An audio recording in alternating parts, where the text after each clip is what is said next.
Le médecin directeur de l'hôpital général de référence de Mangouréjipa, le docteur Didier Moussa, crée la pénurie en médicaments en Mangouréjipa suite au déplacement massif de la population civile qui ont abandonné leur village et leurs champs suite au massacre perpétré par les combattants terroristes des forces démocratiques alliées et du F. Le docteur Didier Moussa est ici au micro de RFI News TV. À Mangouréjipa, précisément à l'hôpital général de référence, depuis que la population s'est déplacée des quatre coins du secteur vers les centres de Mangouréjipa, nous observons vraiment au niveau de l'hôpital un grand engouement de malades. Et vous imaginez tous ces gens qui étaient dans la forêt depuis longtemps avec des maladies chroniques. Maintenant, aujourd'hui qu'ils sont près de l'hôpital, c'est ainsi qu'ils observent un grand engouement au niveau de l'hôpital de Mangouréji, par sorte que, surtout pour ce mois d'avril, où déjà à mi-mois, en tout cas, nous sommes à un taux de fréquentation qui va au-delà de 90%. Et malheureusement, il s'observe un problème de solvabilité, puisque vous imaginez toutes ces personnes-là sont déjà dépourvues de leurs revenus, leurs moyens de subsistance. Ils vivent au jour le jour ici à Mangouréjipa. C'est donc pour eux très difficile de s'acquitter de factures que nous leur donnons lorsque nous avons offert des soins de santé. Mais il y a des services qui ne sont pas très fréquentés à l'hôpital. C'est notamment les services de chirurgie qui, depuis longtemps et même jusqu'à aujourd'hui, la fréquentation est presque statu quo. Au niveau de la maternité, dans les jours qui ont précédé, donc jusqu'au mois de mars, en tout cas, le taux de, disons, la proportion des accouchements dirigés à l'hôpital était élevé. Mais à partir de ce mois d'avril, nous avons constaté une diminution des accouchements au niveau de l'hôpital. Et nous sommes en train de penser que cela pouvait être lié au déplacement qui avait eu lieu au mois de juin et juillet 2024. Vous savez que l'accouchement survient après 9 mois de grossesse. Et vous imaginez si nous prenons avril, nous soustrayons 9, nous allons arriver vers le mois de juin et juillet 2024, ce qui fait que ce sont des périodes qui ont été peu fécondes dans notre population. Et cette situation pourra même se continuer jusqu'à même au mois même de juin. Si vous imaginez que la stabilité a été plus ou moins dans l'agglomération du Mangouréjipa vers le mois de septembre, octobre 2024. Il y a aussi un autre phénomène que nous sommes en train d'observer, et c'est le nombre élevé de décès au niveau de l'hôpital. Et ce sont souvent plusieurs des décès des adultes.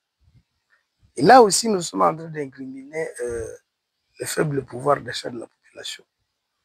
Puisqu'il y en a qui viennent seulement au stade final de la maladie, tout simplement puisqu'il a peur de mourir ou la famille a peur que la personne meure à la maison. Mais pendant qu'elle se portait plus ou moins bien, il manquait le moyen de l'amener à l'hôpital puisqu'effectivement, les gens survivent, ils n'ont plus vraiment assez de revenus. Effectivement, pour ce qui est des médicaments, il faut dire effectivement, comme je vous ai dit, que nous avons un faible taux de recouvrement de recettes. Cela fait que justement, il y a progressivement le capital de la pharmacie de l'hôpital qui est en train de baisser progressivement.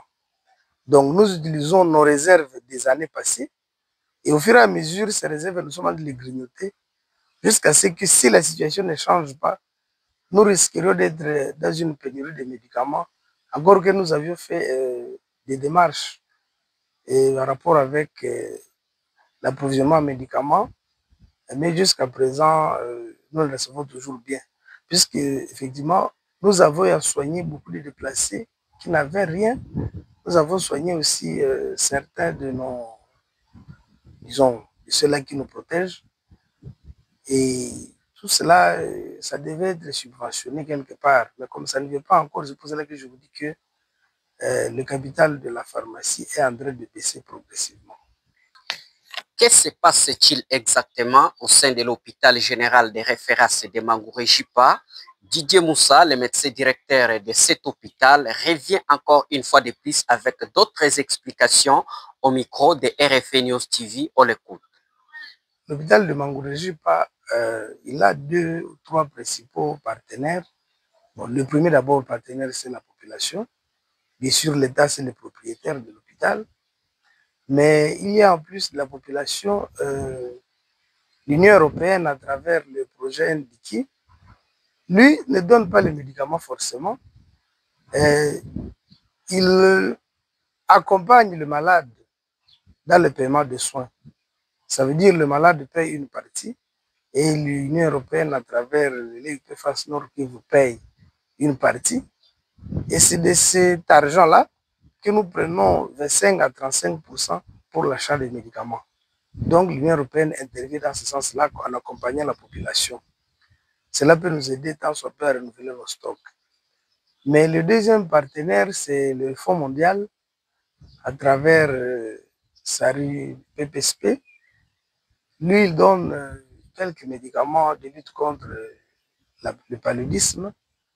Et pour le moment, nous n'avons pas de rupture de stock à médicaments de lutte contre le paludisme.